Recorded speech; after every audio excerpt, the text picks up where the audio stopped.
Hello, Star Trek fans. Welcome to ReBinge It. This is the ReBinge Star Trek Voyager podcast. My name is Kim. And my name is James. We are rebinging Star Trek Voyager from the beginning, one episode at a time.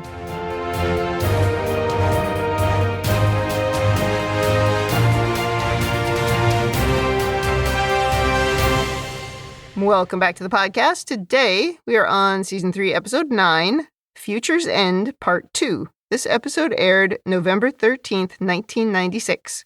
Before we talk about this one, do you have anything to say about last week's episode, which was obviously Part 1? No, it was perfect.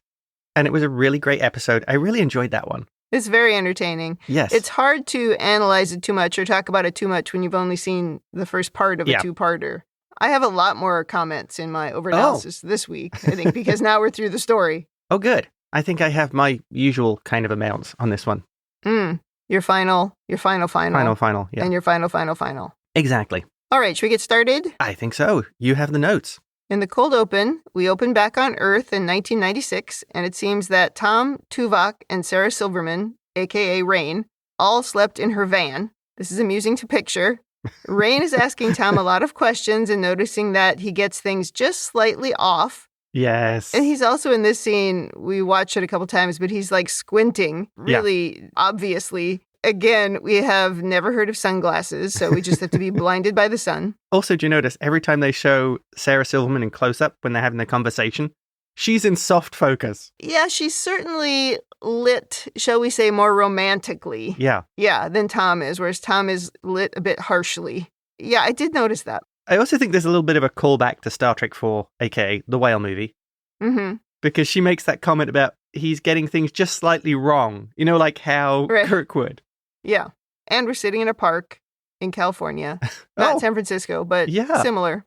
Tom and Rain chat for a bit before Tuvok turns up with a breakfast of chili burritos, hot dogs, and big gulps. Well, apart from the big gulp, I think her complaining about the breakfast was out of place. That sounds pretty good. I mean, a chili dog for breakfast. What's wrong with that? Well, she doesn't really complain. She just says, again, a little bit off. That's true. But she does go for it, so she seems fine. I'm with her on that one. So Tom has been trying to rewire the radio from the van to issue a locator signal to Voyager, but it isn't going very well. They talk about using the radio dish at the observatory in the same way that Rain sent the message to Voyager in the last episode. Yep. So we tell Rain that, again, we need her help, and she's like, no duh. And we go into the opening credits.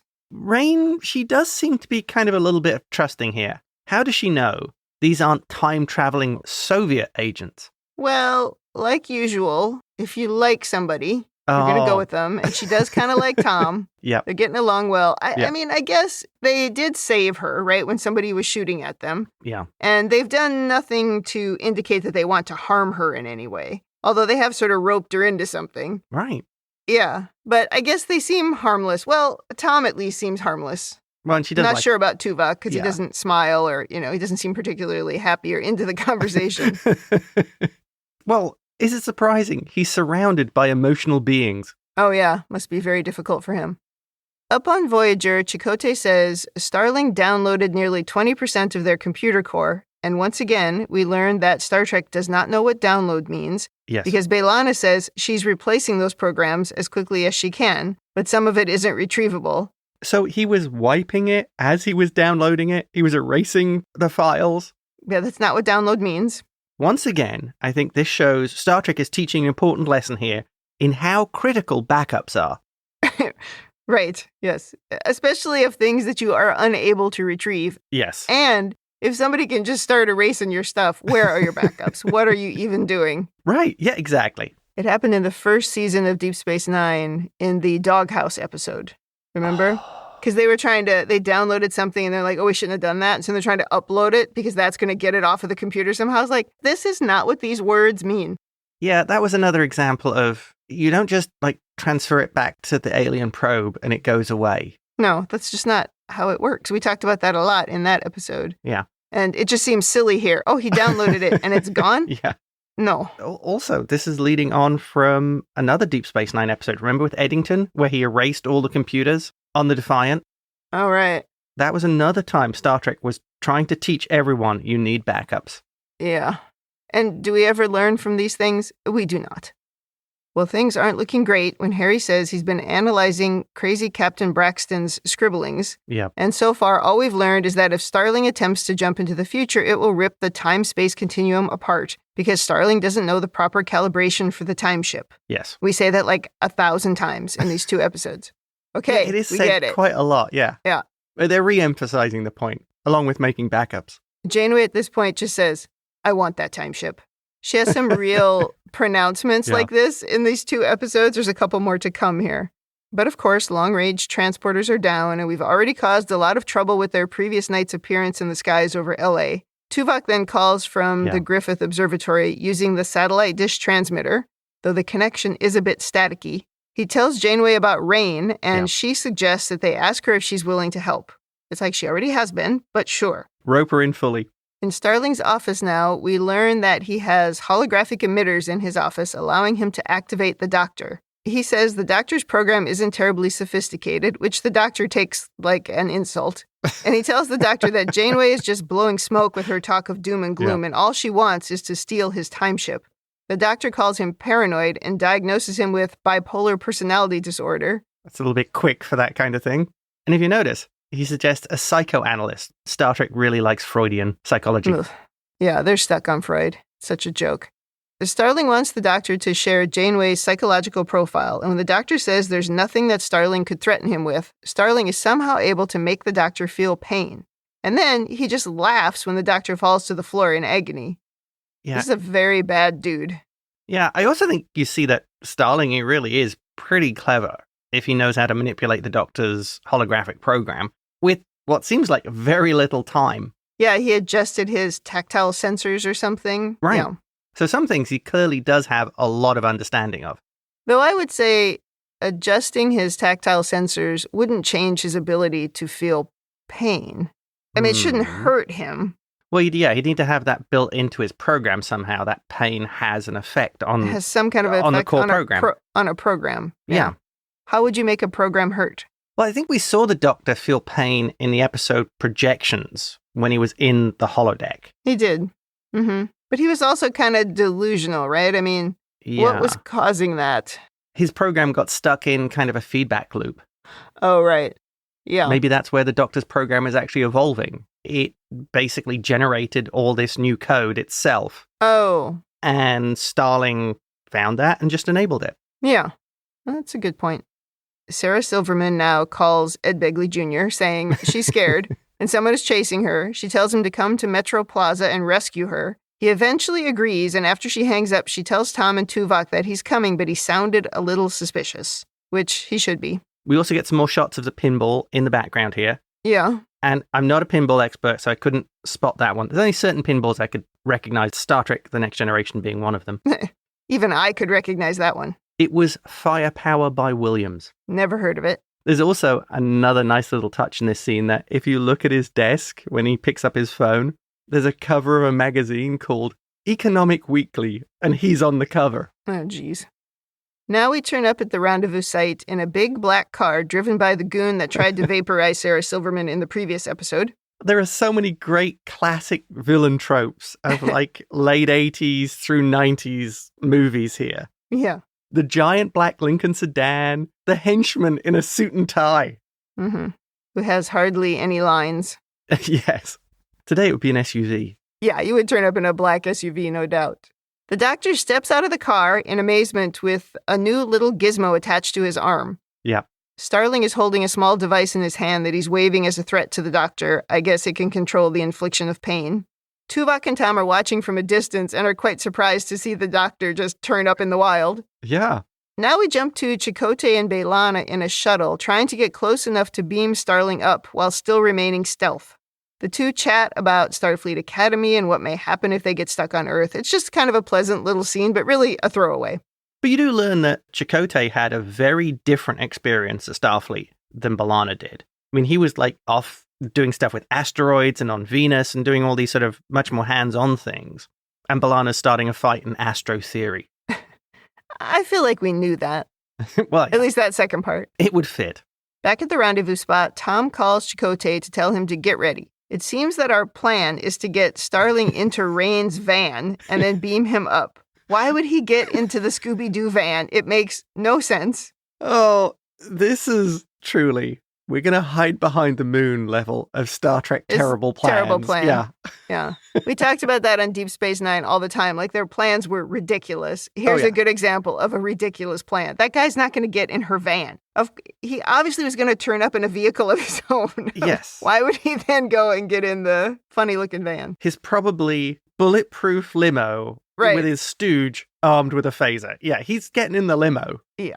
Well, of course, their plan doesn't work, and instead, Rain is forced to follow Starling to his big black car. When they get closer, she sees that the driver is the exact dude who tried to shoot her yesterday.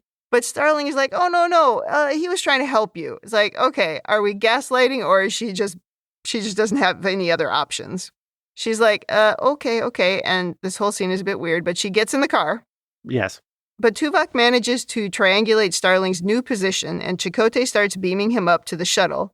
This makes Rain scream when he starts to disappear. Yeah. And then the thug and the doctor get into a scuffle in the front seat.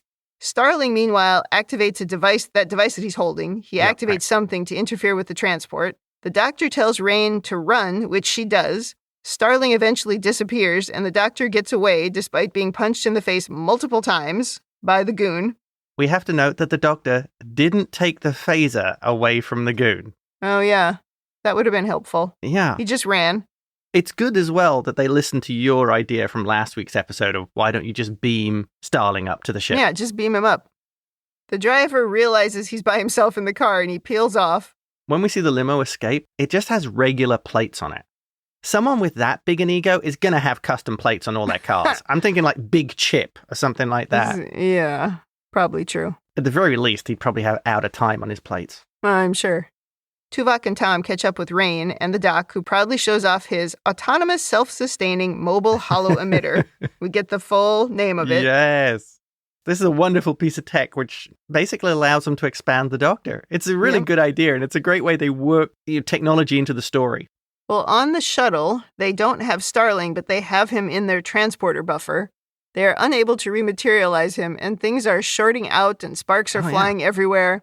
They've lost thrusters and helm control, so Voyager beams up Starling right out of the buffer, and they do nothing about the out-of-control shuttle. They're just like, you guys are on your own. Yeah, figure it out yourself, guys. We're busy. We've got Starling. You're on your own.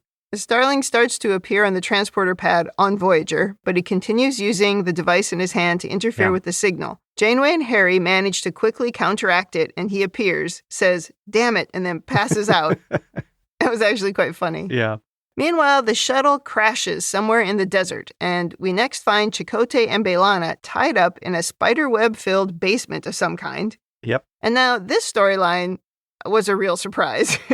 As a couple of redneck dudes with big guns come in to look at them, they're very suspicious and insulting, and one of them is looking very closely at B'Elanna's Klingon forehead. When he gets too close, she growls at him, startling him, making the other guy laugh. The armed dudes are conspiracy nuts, and they think the government is spying on them. And one of them says, military uniforms, secret stealth planes, the government is coming for us. And he calls the feds the beast. And then we have a little scuffle, and one of the thugs tells the other to go get reinforcements. You know, other armed nut jobs. I was looking around the basement, because you see a lot of stuff in the basement. I like the way they have a little exercise trampoline in there as well. Oh, I didn't see that. Like one of those from, were they from like the late 80s, weren't they? I think those little so. exercise trampolines? Yeah. Oh man, maybe early 90s. So, you know, they're into like the bouncing fit stuff. Or somebody was, and then they put it in the basement because they didn't want to do it anymore. They were too busy with their conspiracy theories. Yeah. Wasn't this a popular thing in the 90s as well? The sort of survivalist cult stuff? Yeah. Not just the 90s, I'm afraid. Now we go to Rain, who is freaking out about the disappearing Starling.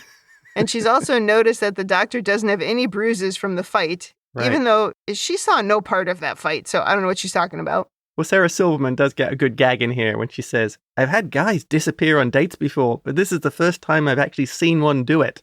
Yeah. Janeway calls now to say that they've got Starling, but the shuttle went down over Arizona. Armed with the coordinates, Tuvok tells Tom to go to ChronoWorks for some reason. I don't know why he tells him to go to ChronoWorks. And he and the doctor will go to Arizona.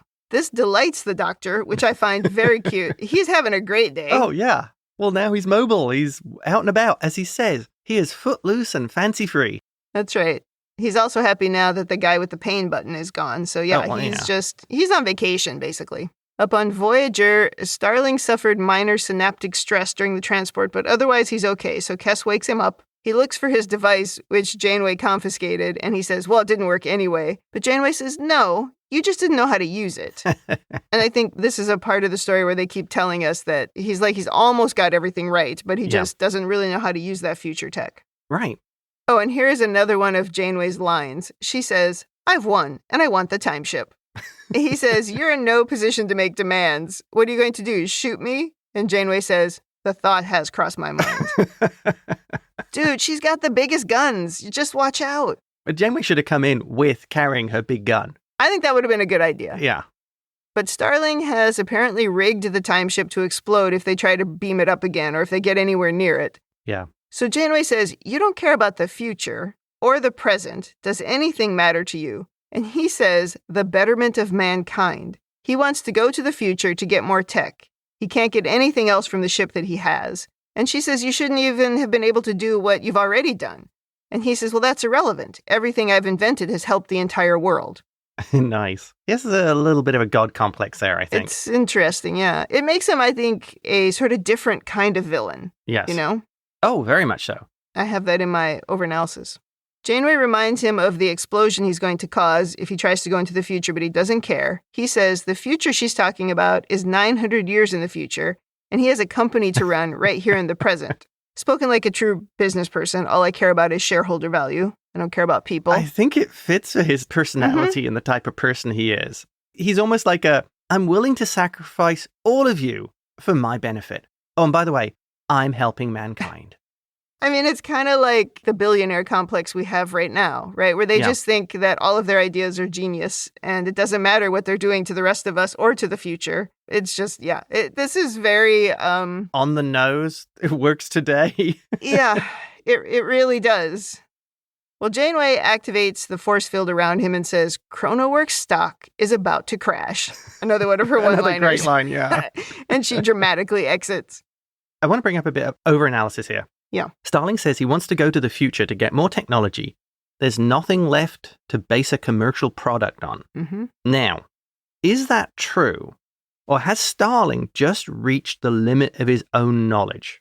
And perhaps it's a hit to his ego to actually admit that, but he wants to travel to the future to gain understanding of how more of it works. I think it's more of a case of he's reached the limit of what he can reverse engineer. Yeah. I think that's it, right? Because the thing he hasn't done anything with is the time ship's ability to manipulate time. Yeah. I think you could make a lot of money on that.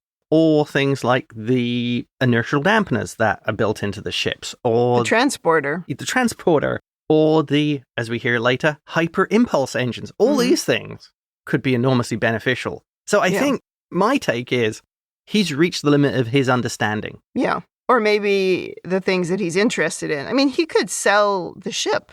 I guess it really isn't about money. It really is about, he thinks, because his ego is so big. It's like, I'm going to invent the next greatest whatever. I think that's entirely it. He wants to be the savior. Yeah, that makes sense. Because otherwise, if you're bringing other people in, maybe they would understand it, but it would lose the focus of him being the genius. And being on all the covers of the magazines. Yeah. Right. And I think that the magazine cover we saw there was very deliberate to show what his mindset is. Right. I mean, would you keep a magazine on your desk with your own picture on it? No. You might. I mean, not on your desk, but... No, I'd have it framed on the wall. Yeah, you'd frame it. Yeah. I don't want to see pictures of myself. Down in Arizona, our armed nut job is talking about there being two forces at work in the world. The drive toward collectivity and the drive toward individuality. He says... They are the former, and he is the latter. I mean, he's not entirely wrong. There are those that want to progress and those that want to remain stuck in their racist cesspool where they feel superior and powerful. So he's not wrong. They're happy with their bigotry. They really are. And now a whole bunch of rednecks come in saying, the feds are coming. 3 cars and a chopper. That's a very specific detail about 3 cars and a chopper that are coming. Yep. And then they all come running in and arm up for a fight. Back to Rain and Tom, who are driving to ChronoWorks together. And she's still trying to figure out who her new friends really are. Right. She's like, alternate dimensions, close encounters, but Tom says he just can't talk about it. Well, she does bring up that she's seen every episode of Mission Impossible, and they're not secret agents. Oh, yeah. She's like, you call yourself a secret agent. They don't do that on that show. I thought that was very funny. They do have a good conversation. She also calls Tuvok a freakosaurus who never smiles and has weird ears. And then she says, Tom is sexy in a howdy-doody sort of way, which was very funny. And he doesn't even react. He might not know who Howdy Doody is. Yeah, exactly. But it's very funny. If you don't know who Howdy Doody is, you should look it up because that is not a bad description of Tom. I feel there is so much of a nod to Star Trek 4 and the humor in this episode. Mm-hmm. This is, I think, one of the reasons I really enjoy it. They've sort of embraced that. This is kind of a Star Trek comfort zone, really, what we're doing here. I think so, yeah. Yeah.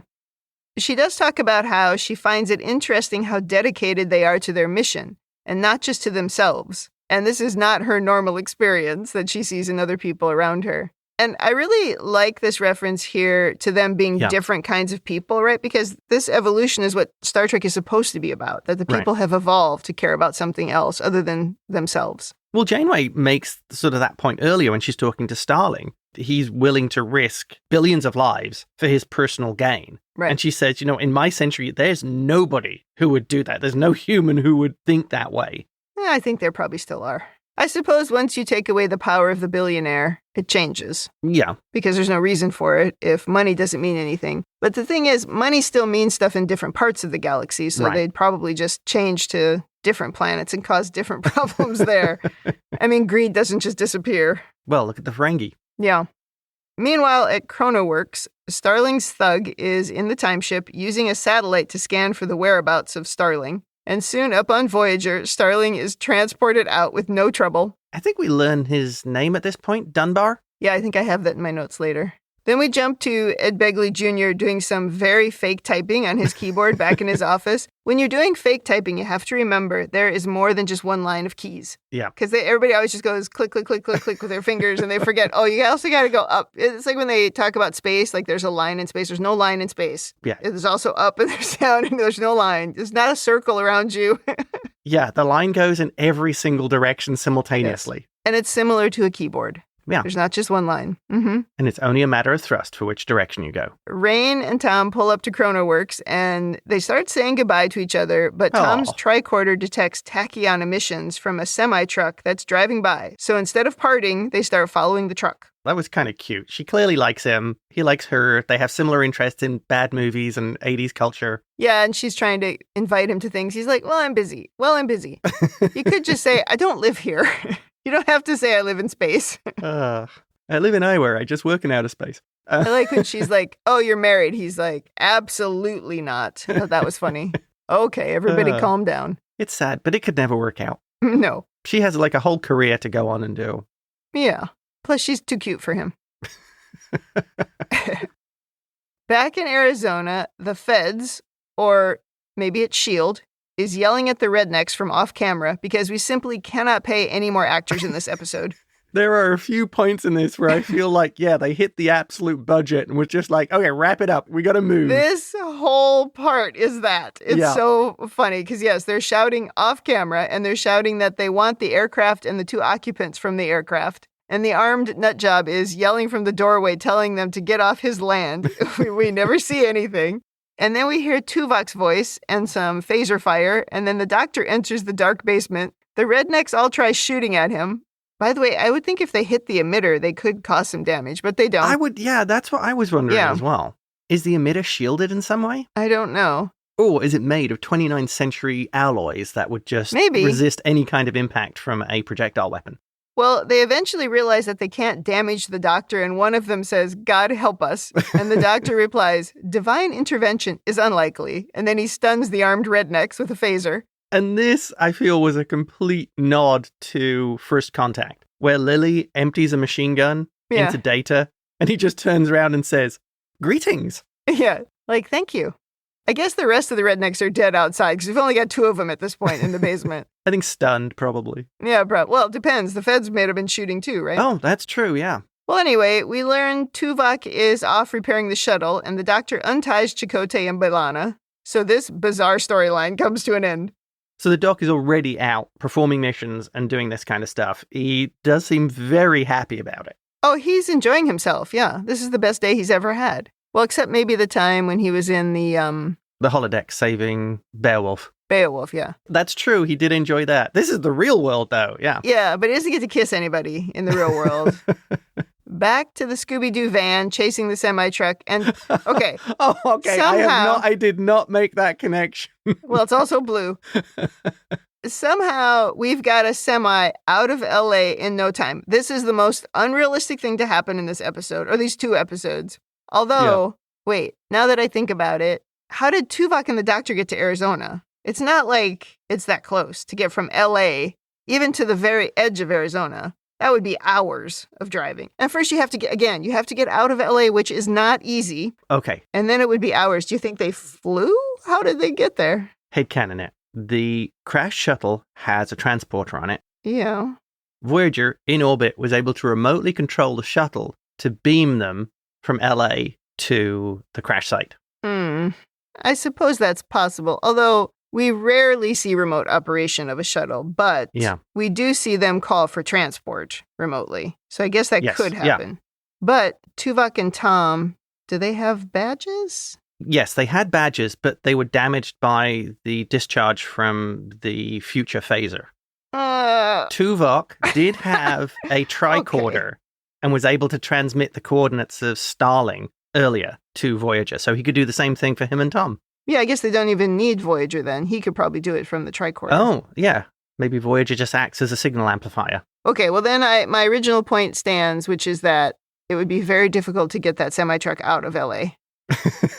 And they were out in no time. You know, that is a very good point, considering how long it's taken me just to get out of San Diego into the mountains at rush hour. Yeah. Oh, yeah. It's easily an hour. Easily. And I think LA is worse because LA's bigger. Now we see Starling's thug, whose name is Dunbar. He's the person driving the truck, and he kind of veers the truck to one side to shoot at the van, but he misses. It's like, if you're going to do that, you better hit it. Why don't you just pull over? It's not like there's anybody else around. And no. There isn't a lot of cover when you're out in the desert there. Plus, we don't have the budget for, like, a big car chase in a bunch of traffic. Oh. So, yeah, just pull it. There's nobody on this road. Yep. There's even a scene where they're following, where Tom is talking to Janeway, and Rain, like, takes the device. Wasn't it a phone? It was just a phone, yeah. Takes the phone, and she's like, excuse me, my name is Rain, and there's nobody else on this road, and he's going to know that we're following them. That's very cute. That was funny. Sarah Silverman is very funny in this role. And she's pretty good. She really sort of gets the brief. Mm-hmm. Sort of the geeky scientist. Eventually, Tom shoots out one of the wheels of the truck and the van stalls. I'm not sure why the van stalls. I guess because she brakes really quickly and kills the engine. Yeah. Rain is trying to get the van started, but the semi-truck now has somehow turned around and is barreling right at them. Yeah, and the damage to the wheels make no difference. Yeah. Tom and Rain jump from the van and roll to the ground just as the Voyager shuttle appears and destroys the truck. Yeah, the shuttle just toasts the cab of the truck. Bad news for Dunbar, but also bad news about the time ship because it's not in the rubble. Instead, they find a temporal transponder meant to fool them. And of course it worked because we fall for everything on Voyager. Oh, poor Dunbar. At least he got some lines. He did. And I'd like to ask, why didn't Dunbar just stop the truck, use his phaser, and shoot at them? I don't know. I guess there was no reason to shoot at them until Tom started shooting at him. Yeah. Right? But it doesn't make a ton of sense because, yes, he shot at them, which caused the truck to kind of go off the road, but then yet somehow the truck was back on the road coming right at them. Yeah. And yeah, he's not like leaning out and shooting, which he could have done because that phaser was more powerful than their phasers. Yeah, exactly. But I think to have the drama of the shuttle fly in and destroy it. I guess, actually thinking about it, Dunbar's orders were probably to keep them distracted for as long as possible. Yeah, I think so. By as much time. Yeah. So, yeah, that would make sense that if he keeps going with the truck and forcing them to follow and they think he's got the ship, it makes more sense then. He doesn't want them to catch him, or they don't want the chase to end. He wants it to keep going as long as possible. Yeah, And Dunbar is clearly a very good henchman. I mean, he's done everything that Starling asked. I'm glad they didn't destroy the Scooby-Doo van because I think that would have been a real bummer for someone who is just sort of starting out in life. To lose your vehicle would be pretty devastating. And she's probably paid through a research grant, so she's not making any money from this. No. We call Voyager and we let them know about this little trick, just as Starling fires up the time ship back at ChronoWorks and just shoots out through the side of the building like nobody would notice. It's wild. He could have just opened a window. I mean, I hope there wasn't anybody below, because that falling glass, the lawsuits against ChronoWorks are going to be huge. Yeah. That's definitely going to affect the share price. We go back to Voyager, and we, of course, have no weapons to stop the time ship. So Janeway decides she's going to manually configure and fire a torpedo. She tells Harry to take the bridge and also to open the access portal to Torpedo Bay 1. But Harry knows with the activation sequencers down, she'll have to launch from inside the tube, and the plasma exhaust could kill her. Janeway's like, you have your orders, and the turbolift doors close dramatically. Action Janeway off to manually arm and fire a torpedo. Yeah, I mean, order somebody else in there. If you had the doctor, you could order him in there. Well, I don't think Janeway shies away from pulling the trigger. No, she does not. Well, now Tom has to say goodbye to Rain, and we act like we've had some big romance or strong connection in 24 hours? Well, I think that's kind of a classic Star Trek. Dax was going to spend the next 70 years with a guy she met for 20 minutes. Yeah, that was the worst one of all of them. And they admired each other's spots. Well, we have a little goodbye kiss, and I guess we beam Tom away right in front of her. I don't know. They don't show us. That was the point where I went, yeah, they've run out of budget, haven't they? Oh, yeah, they're done. They didn't show Tom being transported. No, and that's a wrap on Sarah Silverman in this episode, who has been an absolute delight, I would say. Yes, definitely. She got the brief. She brought a lot of humor to that character, and I felt, again, like the whale movie, Star Trek 4, it had that vibe. Uh-huh. Well, meanwhile, Starling is flying the time ship, and he initiates the temporal inversion. Back on Voyager, Janeway is flipping some big levers in the torpedo bay. And also, though, she is standing up. She's not crawling through a tube.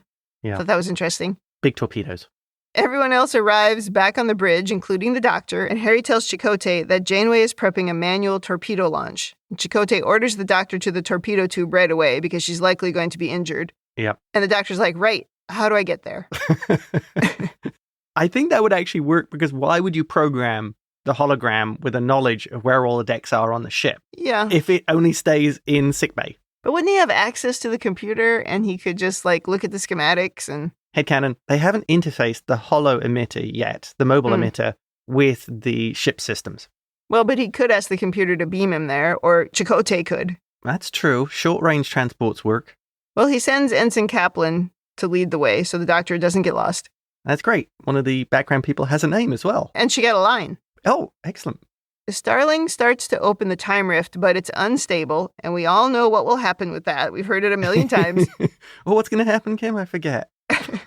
He's going to destroy everything. Yeah.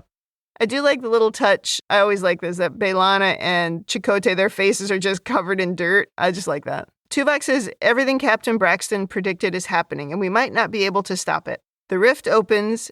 Janeway calls to say, arm the torpedo. They call Starling and tell him to back away from the rift, but he says, or what? Your weapons are down. So Chakotay says, fire. And Janeway pulls a lever, and then she's hit with a flash and falls to the floor injured. Just as Starling is about to enter the rift, he hears an alarm, and he looks up to see a torpedo headed right for him, and he says, uh-oh. And boom, he's destroyed, and the rift collapses. Smack. That was perfect. Yeah, I like that. In comes Janeway to the bridge with the doctor right behind her, and she, of course, refused to go to sickbay. Yeah, she's got a great, burn down the side of her face. She does, and her hair is also quite mussed. She asks if we can reopen the rift, but before anyone can answer, Harry says the rift is opening, and out comes the time ship with Captain Braxton again. Yes. But this guy does not know Voyager. Right. He says in his world they can scan time, and the Temporal Integrity Commission, first time I heard that, yep, detected their ship was in the wrong place, or at least the wrong time. And he's come to correct it, and he tells them to follow him into the rift. They, of course, want to be returned to the Alpha Quadrant, but he says the Temporal Prime Directive prohibits that. They'll have to go right back to where they were. And this is a piece of Star Trek history. This is the first direct reference to the Temporal Prime Directive. Mm-hmm. And meanwhile, we've killed Starling and his goons, so we have changed the time, but okay. Don't you think Janeway's telling the crew, don't mention Starling? Well, Janeway dramatically walks back to her chair, and she tells Mr. Paris to follow the time shift into the rift. Oh, she does not look very thrilled by that, though. Yeah, she's like, why am I always this close to getting us home? Yeah. And here we go again. And this guy has the absolute ability to do it. Yeah. Now we go to the mess hall for a very weird 90s sitcom ending. Okay, that is the perfect description of this. Yeah. We are changing the whole tone of these episodes by toasting the future to discuss the doctor's mobile emitter. By the way, I feel pretty confident that we shouldn't be using this or studying it because now we're doing the same thing as what Starling did. But we don't have time to talk about that. I have a point on that. Oh, okay, good. The doctor requests his own quarters now that he's footloose and fancy-free, but the captain says, maybe later. And then we have some banter between Tom and Tuvok, and everyone laughs, and the episode ends. It's so weird. They should have done the 90s sitcom freeze frame with them laughing at that point. That would have been perfect. Yes, that would have fit. We used to complain about that on Deep Space Nine because it happens a lot in the first season where they end like this. But this is the first time I remember it happening in Voyager. It's so awkward. Right. We didn't need this ending scene at all. No, not even close to needing that scene. No. All right. Well, the episode is over. So do you have overt analysis? First thing, I think, is more of an observation. Yeah. This is a classic Star Trek time travel story. We don't worry about the messy bits. No, so much hand-waving. Yes, that there's a Braxton down on the planet, that someone who is significantly important in Earth's technology industry at the time has disappeared. Yes, and his henchman.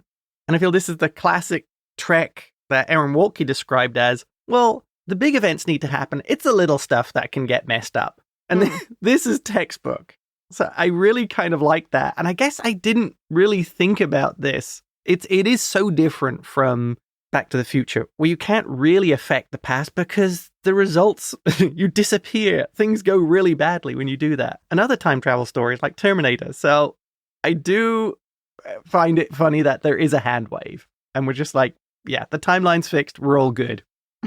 Well, there's multiple hand waves because we didn't have time to wipe Starling's computer, so all of his futuristic information is still there, and anything else that he maybe took off the ship is still there. The holo emitters are still in his office. Right. Any equipment that he made for the observatory is still there. His satellite that can apparently scan for him in orbit. Yeah. There's probably a lot of temporal, what would you call it? Temporal contamination? Yeah, I would think so. And so are we accepting that as part of this timeline? Yeah. I mean, there's a thing that Braxton says in that last scene where he says, I didn't experience that timeline. When they say, hey, we met you before. You came and told us you were going to kill us, right? And then we met you later on the planet. He's like, I didn't experience that timeline. So are we implying that that was a different timeline than the one we're in? I wonder if that falls under the whole quantum timeline thing of what they saw and experienced was a different quantum timeline. And now they're back into the prime timeline of Star Trek. But then that would imply that the people in the 29th century who are scanning time are also scanning all the different timelines. Yeah. Or maybe they just noticed that Voyager had disappeared from their right timeline. Yeah. And then they were able to find them and pull them back. That might be a good description. I think that might be possible. Oh man, you have to headcanon, wave your hands. You got to wave everything to get through this. Oh, yeah. I think there's a lot of that. But I'm sure it all makes sense. I'm prepared to do that for a good episode. Okay. If they're able to see that Voyager is not in the right place when they're scanning time, why would they also not see that the time ship that Starling was using was in the wrong place? Okay. I think I can explain that. Earth was destroyed in the 29th century. So until Voyager fixed that, Braxton wasn't able to go back. They weren't able to scan for it. Yeah. Well, but he did go back. But he went back right when it happened without a plan. And I think that's what screwed everything up. And then when Voyager destroyed the time ship, thus ending this kind of weird loop. Okay. So this future Braxton, where Earth hasn't been destroyed, they discover Voyager. What's Voyager doing in 1996? And send him back. So if you like, the first part of the loops changed, allowing the future Earth to see what's happening. I'm kind of like Janeway, where all this time stuff just gives me a headache. Like she said in the last episode, past is the future is the past. It gives me a headache. It's just like the Mars O'Brien in The Visionary. I hate quantum mechanics. All right, what's next? Okay, next thing. Use of the 29th century technology, the mobile emitter. shouldn't someone like Braxton want to take that back with them? Yeah. That's a huge contamination of the 24th century timeline with this advanced technology. But maybe it's not about the technology and the things. It's just about the people? I don't know. Well, I think this technology could make a significant difference if you can have holograms that are now not only self-learning and becoming sentient like the Doctor, but they can now interact and walk around like any other creature. Oh, yeah, I agree with that. I'm just trying to figure out what they can actually scan and see. And they might not just be able to see individual things. Yeah, they don't go down to that resolution. Maybe. I mean, I would think as well, as if you follow the temporal prime directive, then which is, I think we agree that it exists in Janeway's time, then that holo emitter should be locked in a safe and forgotten about, or fired into the sun because of its potential to be dangerous. Does the temporal prime directive exist? Is that what somebody turns up somewhere and talks about time in Deep Space Nine when they go back in the Tribble episode, which we keep calling the Trouble with Tribbles, but is not the Trouble with Tribbles. Yeah. It is Trials and Tribulations. Yeah. Yes, thank you, the 200 people who sent me an email to tell me that we said that wrong. Yes. A couple episodes. Yes, we did say that wrong. We should just say the Tribble episode, and then it can refer to either of them. Exactly. In the Tribble episode of Deep Space Nine, someone turns up to talk to Sisko about time. But I don't think they talk about the temporal prime directive. I do not believe so. But are they the time commission, which is the thing that Braxton says here? That's a future thing. So did they, in Deep Space Nine, did they come back from the future to ask him? No, they were from the current time. Oh my God. I have wrapped myself into a mess that I cannot get out of. I do apologize. What we were talking about? Where are we?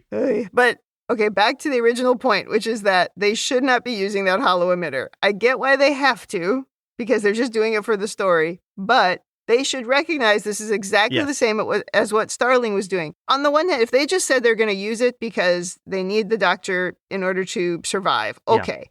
But B'Elanna should not be researching it, and that's what she's doing. Oh, that's a very good point.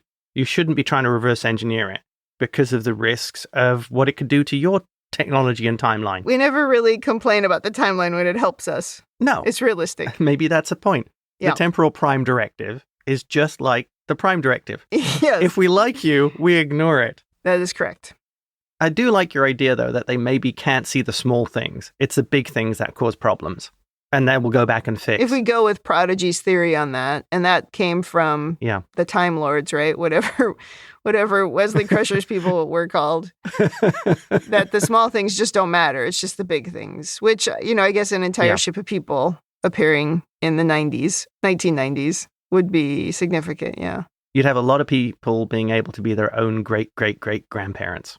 Whereas in yesterday's Enterprise, because there was also a time thing there, but it wasn't as big of a time thing, right? They weren't jumping to a time where their ship shouldn't have existed. Oh, arguably they were still altering the timeline, because who's to say that there shouldn't have been the Klingon War, the second Klingon War by that point? This is, the time stuff I think gets us into trouble. Yeah. Which I think a lot of hand waving at it is the best way to approach it. Otherwise you get caught in your own loop. Well, because really, the time episodes are the best. This is a great episode. Yeah. The time travel movies are the best of the movies. Yeah. So it is a great thing, but it's almost like, I think I said it a few times in the Deep Space Nine podcast about it's difficult to write the prophets because it's hard to think the way that you're telling us the prophets are able to exist, right? They exist in all of time and space. It's impossible for us to think about that and to write. So we just sort of write stuff that we think makes it work. Yeah. How do you write somebody who knows the conclusions of everything? Yeah, but it's similar in time travel episodes because we are not able to really experience it. We're just completely making it up. We can't sort of keep it straight, and everybody's going to think about it differently. Right. That's my excuse. I think Aaron, who described it as there's the Back to the Future version of time travel, there's Star Trek's version of time travel. Yeah, Star Trek and Back to the Future, it is not the same. Yeah. And of course, Terminator with Sarah Connor's line. What is it? The future isn't set. Terminator was less concerned with preserving a timeline as stopping a bad timeline. Mm-hmm. Yeah. And there's Time Cop. I don't think that holds up there as one of the great time travel movies. No, but I kept thinking of Braxton as a time cop. Oh, there you go. Kind So of, kind of. Yeah, kind of. Mm-hmm. No, Time Cop, not a great movie, but also from the 90s. Next thing. Mhm.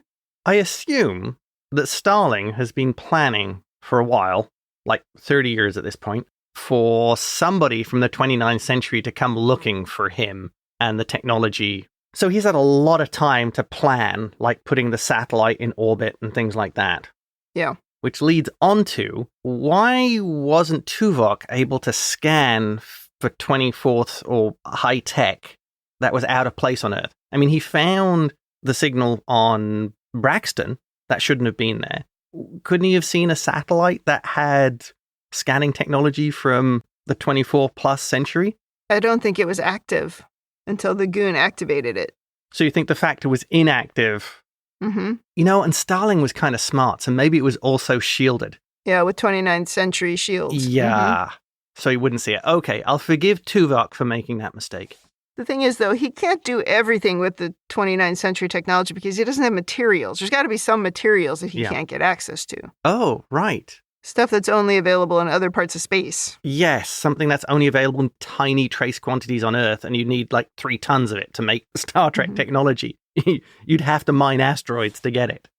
And leading on from that, so despite him being pretty brilliant, he hadn't figured everything out with the ship, and his inability to correctly calibrate the time ship is what causes the explosion. Yeah. I'm wondering here if the ship was actually damaged, like the computer control on the ship isn't working 100%, and it's on manual. I don't think you'd want to leave it to humans, even if they are very smart, like the time pilots in the future, to correctly calibrate the ship in case they make a mistake and blow up the universe.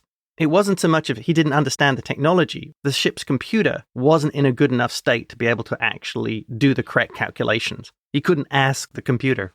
Well, yeah, we're a little loosey-goosey with that because they talk about how the pilots in the future are necessary in order to get the calculations right. But yeah, why would it take human pilots to do the calculations? Right. And anyway, it would be Vulcans. Remember, Spock can do time calculations in his head.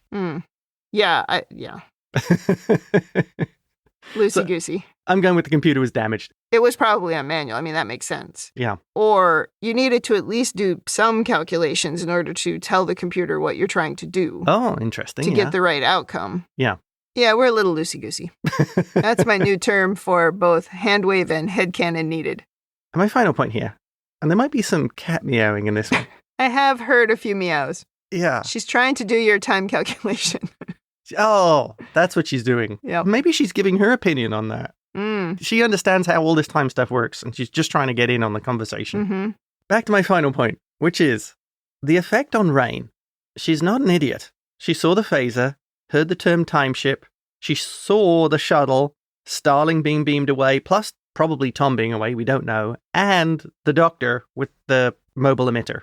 So, isn't this going to have a significant impact on her? She knows about all these things now? Or is it just there's nothing really she can do about it? But there's also the technology that maybe Starling gave the observatory. She could do further research into that. Yeah, but they wiped out the computer, remember? Oh, but if there's physical equipment that they have, that could also be... This is what I mean about them just leaving all the tech behind. Right. Yeah. Especially when you've got someone who is smart and kind of understands the stuff. She could be the next Starling. She could be the next Starling. Yeah, 20 years' time, she's the one on the cover of Economic magazine. Well, maybe we need to look at her like there have been documentaries about people in NASA and different sciences that were really inspired by Star Trek. Yeah. And maybe you could look at her similarly, right? Because one of the things she really noticed and was impacted by was how the people were different, how Tom and Tuvok were so focused on the mission, not on themselves and their own gain. Yeah. So you've got a person who has not just smart, she's also been exposed to a different way of living along with advancements in technology. Yeah. And maybe she is going to be the next great scientist. Do you know what I mean? Like it's yes. Oh, yeah. The sort of the way we've looked at how Star Trek has influenced science. Maybe that's how she's been impacted. And maybe that's kind of a parallel of what they were trying to do in the writing. Oh, that's a good way of looking at it. Yeah. And she's a woman, so she's unlikely to be evil. Or maybe she'll become a comedian and forget all about it. Yeah, starring like several movies. Yeah. Her stand-up career will take off after this. Forget the science stuff. And that, I think, wraps up my overanalysis. Well, I think we talked about most of mine because we spent a lot of time talking about what we changed. The temporal prime directive, that was in my overanalysis. Talked about the time cops not noticing the Starling violation, but noticing the Voyager violation. Yeah. Here's something we haven't talked about. Should the doctor be able to permanently feel pain? Because Starling said he changed something in the doctor's programming. Do we have to undo that? Yeah. I think that would almost come down to being a choice of the doctor. Do you want to be able to feel pain? No, thank you. I would like to make that choice as well. I think at this point, you could class him as a sentient being with his own decision-making skills. Yeah. So if the program's being changed, maybe you should ask him, do you want to keep that change? But at the same time, like I mentioned, maybe the program's actually just evolved and Starling just turned that on. Right, maybe. I'd like to think that because it makes the doctor kind of cooler. If his program is evolving to become a more perfect simulation. Kind of like Data. Let's see. My next thing was about cleaning up the tech left behind. We talked about that. Nope, leave it. Yeah, my last thing is about Starling as a villain. Yes. I mean, he's not a typical villain. He claims to be trying to help mankind, but they also imply he's a giant ego. Yes. But money is not his motivation. At least it doesn't seem like it is. Like, they don't show him with a lavish house or anything. And even his car isn't really that fancy, and his office isn't really that fancy. And he only has one pinball machine. I mean, if he was living a lavish lifestyle, he wants several of them. So what is really driving him? Is he really trying to improve mankind? But he's sort of a sociopath, so he doesn't care about what happens to people like in the future or even in the now. But is he really convinced that what he's doing is to the betterment of mankind? Well, I think maybe it's more like a god complex. He wants to see himself as this tech god. Savior. I've given the little people all this technology, so they look up to me. So he wants to be worshipped. And this is the way he can achieve that. I think the difference frequently is that the people in this kind of a position where they've got all this control and all the money, they're not generally the ones who are also sort of the tech geniuses. People think they are, but that's not realistic. They're not generally the ones who know the most about it. But I don't think we had time or space to have multiple characters. We needed to just have this one person. So I just think he's an atypical villain. Yeah. But clearly a villain. Because, like, when he's laughing at hurting the doctor, right? I'm going to go out on a limb and say, I think he's actually a really good example of a comic book supervillain. Yeah, but he's not really mustache twirling. No. I mean in terms of actually being a genius. Being like, for example, Doctor Doom is supposed to be technically brilliant in the comics. This kind of character. I feel like an evil Tony Stark. But that's kind of my point, is that those people don't exist. I mean, evil villains do exist, but they're not tech geniuses and evil villains at the same time, and billionaires. They're not all those things, but people think they are, but they are not. Right, and this is where I think he is different from a lot of the villains, because I think he does want to see himself as kind of a tech Jesus. And he's got like this very specific vision, which I guess we're used to with villains. Like if we think about Khan. Right. He was so driven by revenge, but he was in a very specific position to be driven by that revenge. But that's what drove him, and he made mistakes because of it. Oh, yeah. And this guy is just like, he's not allowing Voyager to interfere in his plan. He's just like, you guys are over there doing whatever you want to do. You can't hurt me. Yeah. I'm just going to go and carry out my plan. I don't care what you have to say. You're just trying to do what I'm doing. You're just trying to get the tech for yourself, but I'm going to get it for myself. And it's almost like he's kind of understated in that way. Do you know what I mean? Like he never makes these big proclamations. No. And I think it's good. Like you said, he's not mustache twirling. Right. He's very different from Khan. I think you have to look at Khan as somebody who maybe he was as brilliant or smarter than this guy. But Khan's big problem was his sense of revenge. Was also heightened. Yes, was also heightened. Destroyed everything. Yeah. I think Starling is a good example of someone who doesn't really seem to have any emotions. Yes. I guess that makes him sort of a sociopath. That would be psychopath, I think. Psychopath. Oh. And that makes him an interesting villain, I guess, because it's just different. And I thought Begley Jr. was really good at it. Agreed. And I also thought Sarah Silverman was really good at her part. It's so funny now, 30 years later, to look back at these two actors playing these two characters, but they both did a great job. I just thought this was a different kind of villain, and I liked it. Yeah, I thought it was an interesting way of portraying an effective supervillain. He is Lex Luthor. I don't know about that comparison, but I get what you're saying. Lex Luthor, to me, is Gene Hackman in Superman 1. Oh, you mean the greatest criminal mind of a generation? Because that's my introduction to it. Yeah. And it pretty much starts and ends there. I don't even think about it in terms of Smallville, which is the only other thing that I watched. Yeah. He is a little bit mustache twirly, I guess is my point in that movie. But yeah, I'm not familiar with the comics. Well, there's other versions of Lex Luthor that have been written in other Superman stories where they show Lex Luthor much more as the genius. Flawed, awful, but a genius. Okay, that's all that I have in my overanalysis. Yes. And I don't have much in my other two categories. Like if we look at women in the future, really not much to say. I'm glad that we had a woman character, but really she was dropped in to give Tom kind of a love interest. But at the very least, she was pretty smart, and I appreciated that about her. She wasn't a screaming lunatic. She screamed one time, but she was pretty much in control. And most importantly, she provided them with transport. Yeah, she had the Scooby-Doo van. I would say, did you notice Janeway's hair is different again? Oh, I didn't. She's now got a little bit of, I would say maybe the bun is a little smaller, a little cleaner, and she's got a ponytail. That's good. Yeah, it looks great. In Janeway's leadership corner, not a lot to say. Janeway was issuing one-liners left and right, especially in this episode. And it was, absolutely. I mean, it was kind of funny. She wasn't never making her speeches. She was just being like, I want that time ship. And I'm like, okay.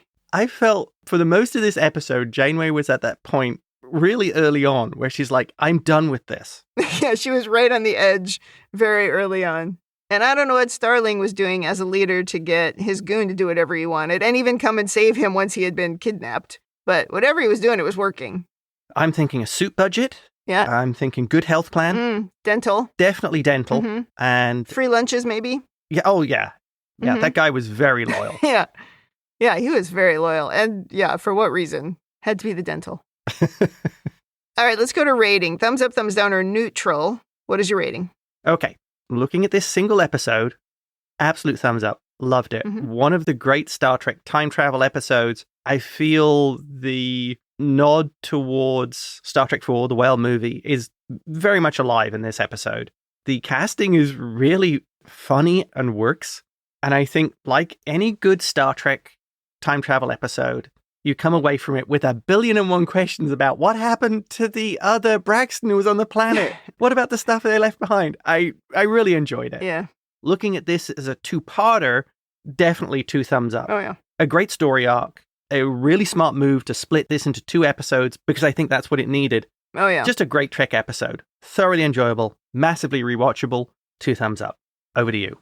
Yeah, I agree. Thumbs up. Very entertaining. Would watch it again. I remembered some of the things about it. I didn't remember it overall because, as we've established, I can't remember anything. But I think as a 2-parter, very good. I thought Sarah Silverman was very good. There's one scene where I'm like, she's a little wooden there, but overall, I thought she was good. And Ed Begley Jr. surprisingly good. I don't remember him being so good, but he's quite good. The only thing I would say is the ending is so dumb, but it's just the last scene. They just should have clipped that off. I don't even know why they did it. Yeah. But otherwise, thumbs up. I cannot disagree with that. All right, that wraps up Season 3, Episode 9.